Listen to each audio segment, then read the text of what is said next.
There are moments in history that no camera was truly ready for. Not because the lighting was wrong, not because the angle was bad, but because what happened was too quiet, too small, too human, and yet it cracked something open in millions of people at the same time. It wasn't a speech. It wasn't a grand announcement from a palace balcony. It wasn't a crown or a ceremony or a headline carved in gold. It was a hand, placed gently on a back, on a cold morning in Windsor, in front of the whole watching world, and somehow meant only for one person.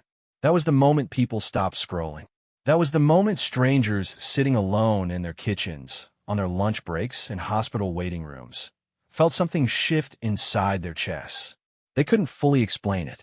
They just knew it mattered.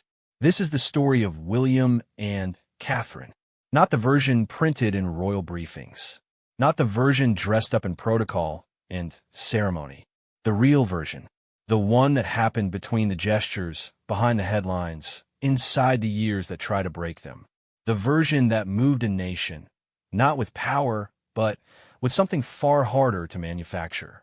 Love, when it is real, does not perform. It simply appears. And when it does, the whole world can feel it.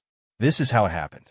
The morning of March 18th, 2025, arrived the way most important mornings do, without warning, dressed as a completely ordinary day.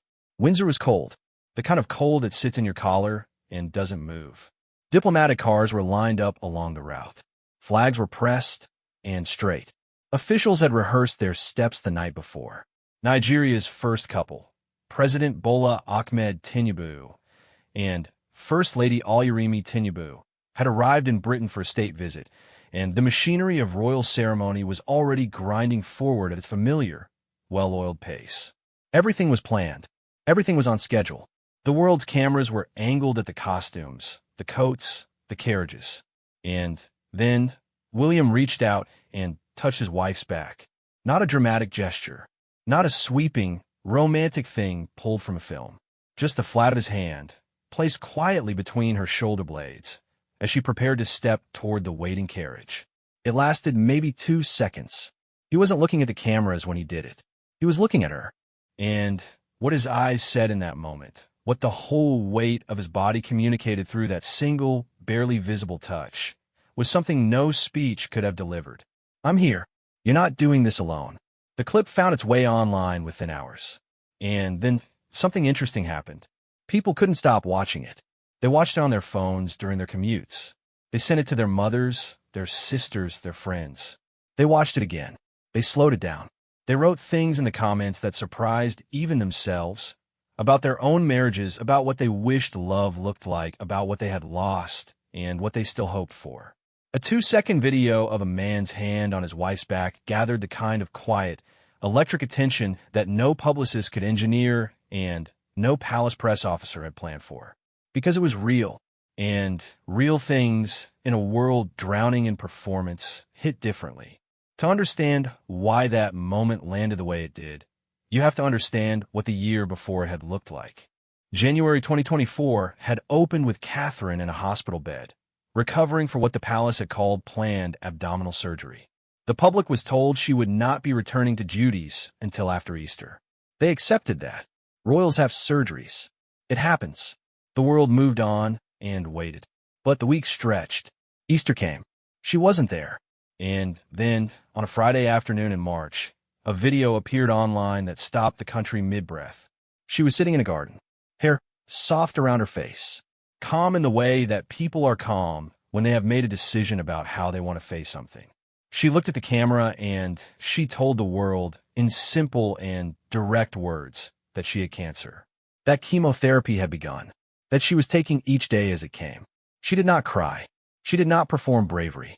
She simply spoke the way a person speaks when they have already cried all the private tears, and this now is just the truth. The world watched in near silence, and then it wept anyway.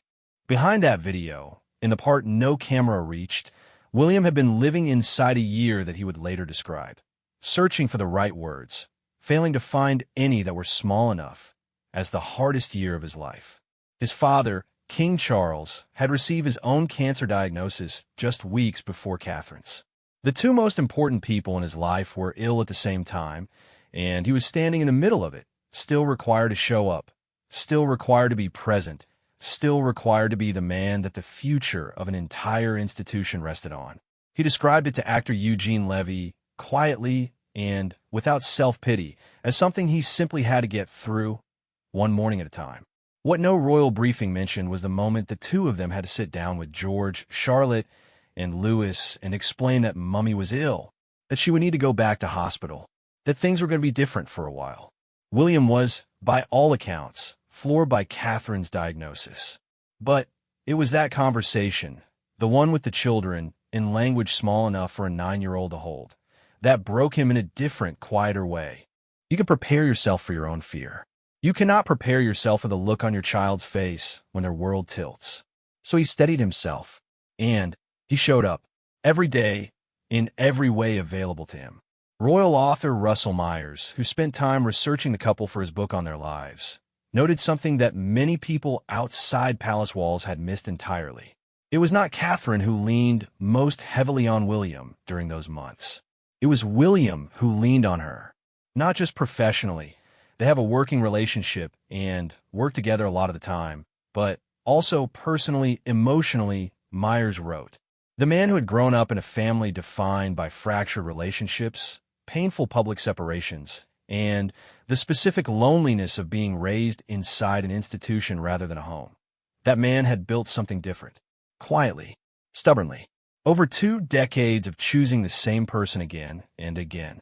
The British royal family has a long tradition of emotional restraint in public. There are photographs of Queen Elizabeth II returning from a 6-month Commonwealth tour in 1953, stepping toward her young son Charles, and shaking his hand. A handshake, from a mother to her child. It was not coldness exactly. It was the code of a particular world, where feeling things loudly was considered a kind of weakness, and dignity meant keeping your face arranged. William grew up inside that world. He learned its codes. He buried his mother in it. And then he married a woman from a different kind of family entirely. A family that hugged at the door. A family that laughed at dinner. A family that said things out loud. The tension between those two worlds, the restraint of his inheritance and the warmth of hers, had shaped something in him over the years. Something that looked, from the outside, like a man slowly learning to trust that softness was not the same as weakness. That reaching for someone's hand in front of the cameras was not a performance. That love, shown in public, was not a vulnerability to be managed. It was, in fact, its own kind of strength. By the time March 2025 arrived, and Catherine walked toward that carriage in Windsor, she had completed her chemotherapy. In January, she had told the world she was in remission. The word had landed like a long-held breath finally, being released. She had said she was looking forward to a fulfilling year ahead, and she meant it. The quiet steadiness in her words was not the trained composure of a royal learning her lines. It was the specific peace of someone who has been to the edge of something and come back and decided consciously what she wants the next chapter to look like. She stepped toward the carriage of the Nigerian state visit wearing a gray coat dress by British-Nigerian designer Tolu Coker, a thoughtful choice, a gesture of respect woven into the fabric of her appearance. The cameras were watching the outfit. The commentators were noting the diplomatic significance. The officials were consulting their schedules. And William reached out and touched her back. 2 seconds. The flat of his palm between her shoulder blades. His eyes on her, not on the crowd. The cameras caught it almost by accident. It wasn't staged. It wasn't a moment the palace communications team had workshopped. It was a husband making sure his wife felt him beside her in the only way available in that moment, in that context under those lights. A private thing done in a public space, and visible to the whole world precisely because of how completely it ignored the whole world. That is the nature of the gesture that moved people. Not because it was grand, because it was true. Body language experts, reached by various publications in the days that followed, offered their analysis in the careful language of their field. The gesture conveyed emotional stability, they said, maturity, secure attachment. But most people watching the clip weren't thinking in those terms. They were thinking about their own lives. about the person they had or hadn't reached for, about what it looks like when someone has decided you matter. Not in the big declarations, not on the anniversary with flowers, but in the unremarkable Tuesday morning moment when no one is keeping score. Because that is where love actually lives. Not in the grand gestures that get planned and photographed, in the small ones. The ones that happen before the door opens. The ones that say, in the language of hands and bodies rather than words, I see you. I've got you. Let's go. The nation watched, and something in it recognized that language.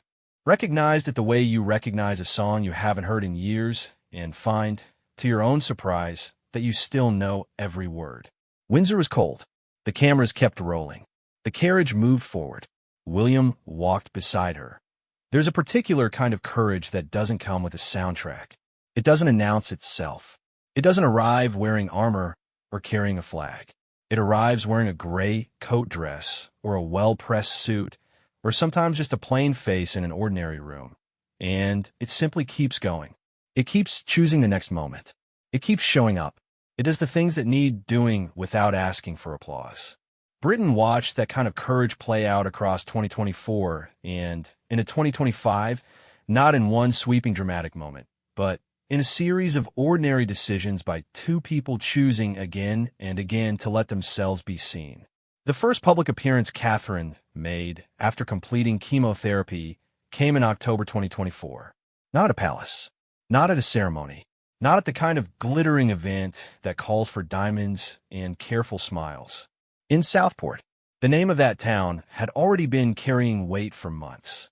In July, 3 young girls, B.B. King, 6 years old, Elsie Stankham, 7, and Alice da Silva Aguiar, 9, had been fatally stabbed while attending a Taylor Swift-themed dance class. The horror of it had settled over the country in a way that resisted easy words. These were children, dancing, and then the world crashed in. The families were still living inside the wreckage of that morning, surrounded by casseroles from neighbors and a grief that had no reasonable shape. William and Catherine arrived unannounced. They met privately with the families of the 3 girls. They sat with the dance teacher who had been in the room. They met the emergency services personnel who had responded that day and were still carrying the weight of it in their bodies. Catherine, who had spent the better part of the year fighting for her own life, looked across the table at people fighting to survive the loss of theirs, and she thanked them. She told the first responders they were heroes. She urged them not to rush back to work, not to push themselves past what they could hold, because healing takes time, and time deserves to be respected. She knew something about that now. When they left Southport, they posted a message on social media. Not a press release. A statement written in the first person, direct and unguarded. Meeting the community today has been a powerful reminder of the importance of supporting one another in the wake of unimaginable tragedy. You will remain in our thoughts and prayers. No mentions of duty. No careful royal distance. Just 2 human beings writing honestly about being affected by what they had witnessed. That visit was, by any measure, an unexpected return. Observers noted that Catherine had made the decision herself. Not because it was scheduled, not because a communications team had built it into a recovery timeline, but because she wanted to be there. She was not yet back to her full schedule of public engagements. She was still, by her own description, adjusting to a new normal. But there are moments when the people around you need to know they're not alone, and Catherine understood, in a way that went beyond palace protocol, that showing up was sometimes the only meaningful thing left to do. William stood beside her. Through every hour of it, royal biographers and commentators who had followed the couple for years noted something shifting in the architecture of their public presence during this period. For most of their early public life together, the dynamic had been read a particular way. William was the heir. Catherine was the woman beside him, elegant, composed, endlessly appropriate. She had been described, in the unkinder days before their engagement, as weighty Katie, a phrase that reduced years of her life to a punchline about patience. She had absorbed that. She had not visibly reacted. She had continued to be who she was and waited for time to make the case for her. Time made the case. Because what the cancer diagnosis and its aftermath revealed to anyone paying attention was that the dynamic between William and Catherine had never been what some headlines suggested. The biographer Russell Myers, researching close to the couple, discovered something that upended the easy narrative. It was William who relied on Catherine, not the other way around. Not just professionally, Myers wrote, but also personally, emotionally. The man raised in the eye of one of the most dysfunctional families in modern British public life, a family that had played out its private disasters on the front pages of every newspaper in the country, had built a different life, a quiet one, a stable one. Because of her, Catherine had brought into their home something that was not native to the Windsor bloodline, the idea that a family could simply be warm, that the dinner table could be a place of laughter rather than performance, that children could be children rather than heirs in training. Their three, George, Charlotte, and Louis, were being raised with a specific and conscious intention to know what love feels like in its everyday form before they have to carry it as a public responsibility. William had said as much in various ways over the years. He knew what it was to grow up without that foundation. He had been extraordinarily deliberate about building it from scratch. And so when the hardest year arrived, when his father was ill and his wife was ill and the institution still demanded its due, what William reached for was her. Even when she was the one who needed care. There is something worth sitting with there. The image of a man holding together a family, a marriage, and the requirements of a future kingship, all while his wife was undergoing chemotherapy, is the image of someone who decided that love is not a feeling that disappears when things become inconvenient. It is a practice. It is a decision made in the dark at 4 a.m. when no one is watching and nothing is easy. It is the deliberate, daily choice to remain. He remained. The Southport visit was not the only moment of that period that registered something deeper than ceremony. There was an evening in November 2024 outside the Royal Albert Hall before the Royal Variety performance. The car had pulled up, cameras and crowds pressed against the windows. William took a breath, adjusted his bow tie, and then, almost imperceptibly, in the fraction of a second before the door opened, he reached for Catherine's hand and lifted it toward his lips. Not quite a kiss, a breath away from one, a private thing done in the window of a second between the world outside and the world in. Someone caught it on camera. They posted it with the caption, "Did I just see him kiss her hand?" The clip was viewed 248,000 times. People slowed it down, frame by frame, and the comment section filled with observations that had nothing to do with royal protocol. A man reaching for his wife's hand before facing the crowd. Not for the crowd, but for her. Because even with the whole world waiting outside the car door, he wanted her to know, before the lights and the voices and the cameras took their share, that she was the thing that mattered. One person wrote, "He is luckier to have her in his life. His life has been impacted much more positively by her presence in it." The person who wrote that had no special access to the palace. They were not a biographer or a royal correspondent. They were just someone watching a clip on a phone, recognizing something true, and putting it into words. That is what the nation had been doing for months. Quietly, without being asked. Watching two people navigate the worst year of their lives with a kind of steady, unshowy grace, and finding in it a reflection of something they wanted to believe was possible. Not perfect, not painless, not immune to fear and exhaustion and the weight of things that cannot be fixed, but solid, present, chosen. It is not a small thing in a culture that runs on spectacle and separation to watch a marriage that works, to watch two people who have been together long enough to know all the difficult truths about each other and who reach for each other anyway, especially in front of cameras, especially under pressure, especially in the middle of illness and loss and the specific loneliness of being the face of an institution while the people behind the face are falling apart and putting themselves back together. They had been married since April 2011, 14 years by the time the Nigerian state visit arrived. The cameras that followed them in those early years had been hungry for cracks, hungry for the signs that the story couldn't hold, that the fairy tale was already developing the fractures that had destroyed the generation before theirs. Those cameras found nothing. Not because William and Catherine were performing a perfect marriage for public consumption, but because quietly, stubbornly, in rooms no camera ever entered, they were building the real thing.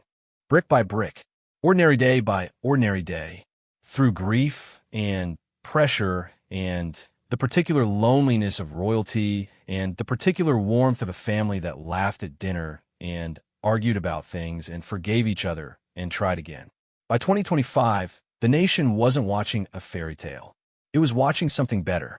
It was watching two people who had survived something, who were still standing, who were still reaching for each other, and who couldn't quite stop the whole world from seeing it.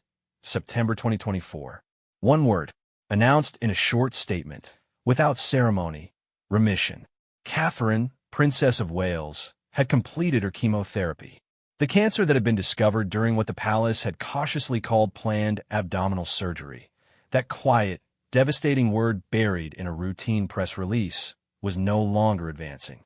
Her body had done the fighting. Her doctors had done their work.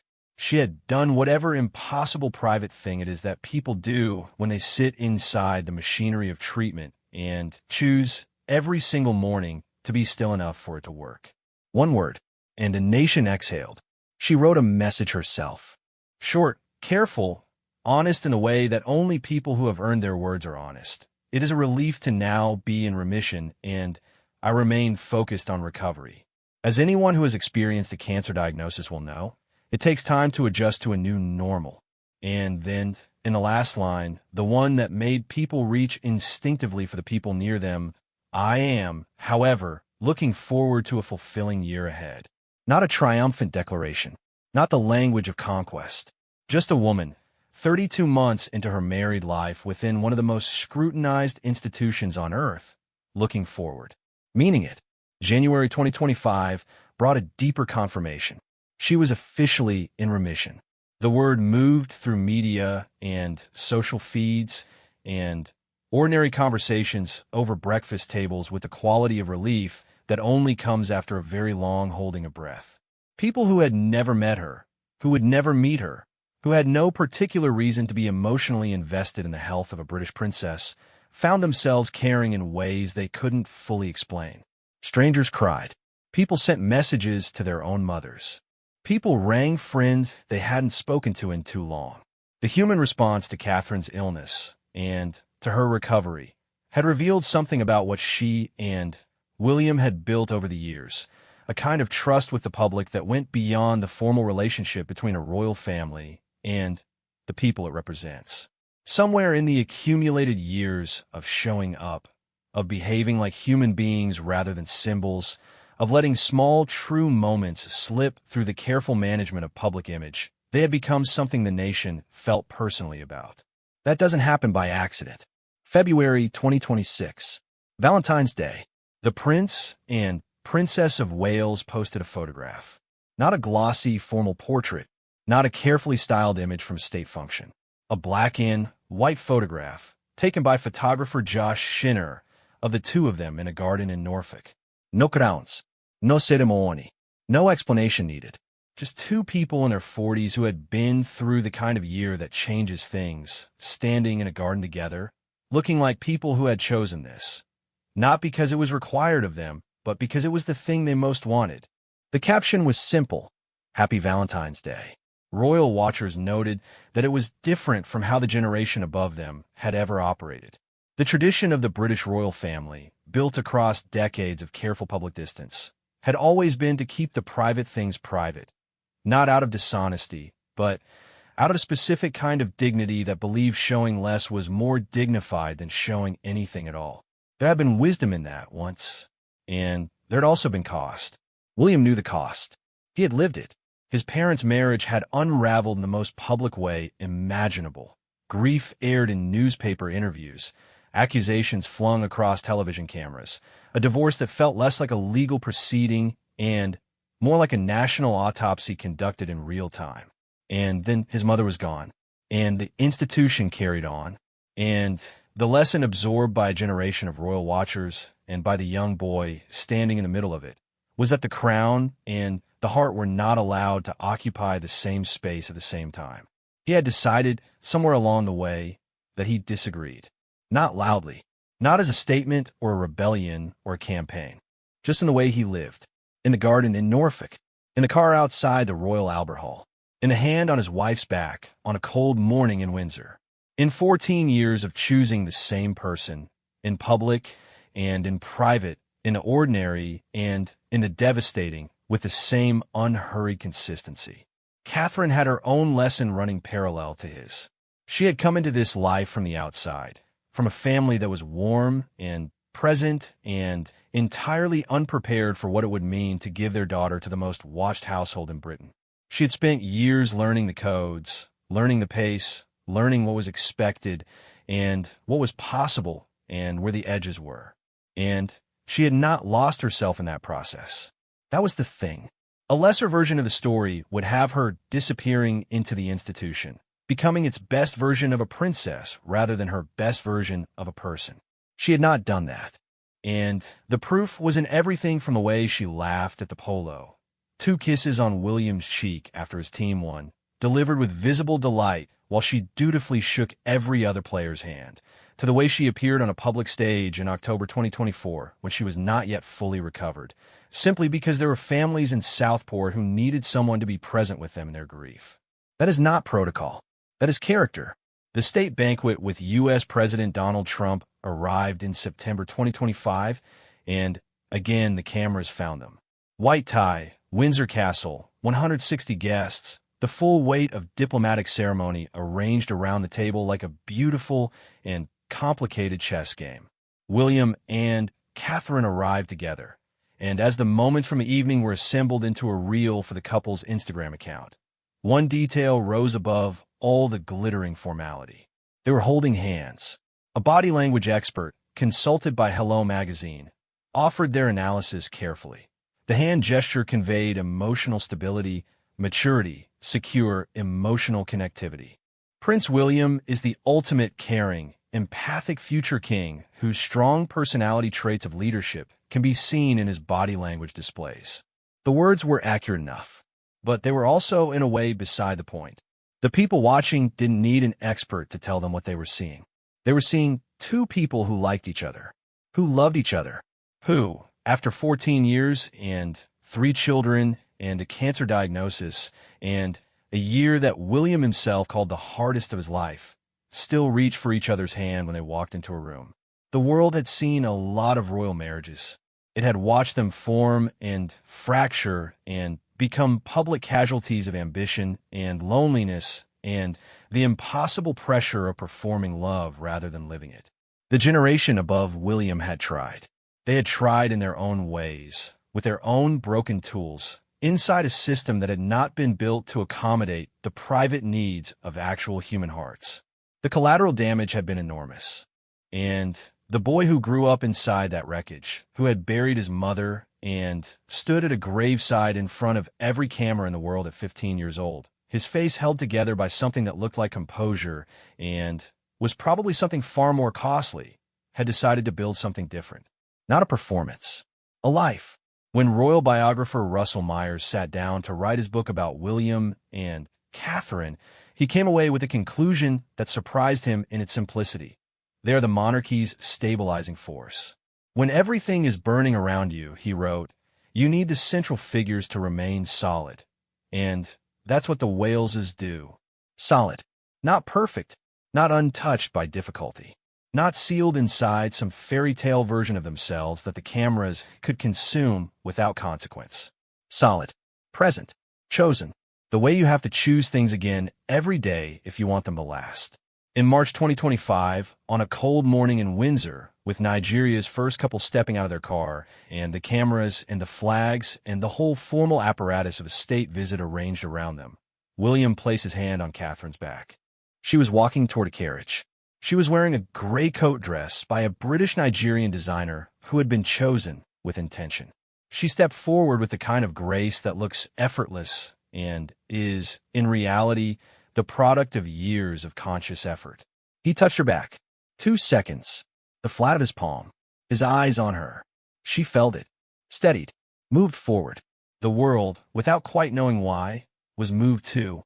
Because in the end, that is the story of William and Catherine. Not the crowns, not the ceremony, not the headlines. The story is this: two people who found each other, who chose each other, who held on through the kind of years that crack most things open and leave them hollow, and who came through it still reaching for each other, still solid, still present, still, after everything, standing in the same garden together, looking forward. The nation watched, and something deep in it, something older than cynicism, recognized the thing being offered. Not a fairy tale, something rarer and harder and worth infinitely more. A real marriage, standing, and that was enough to move everything.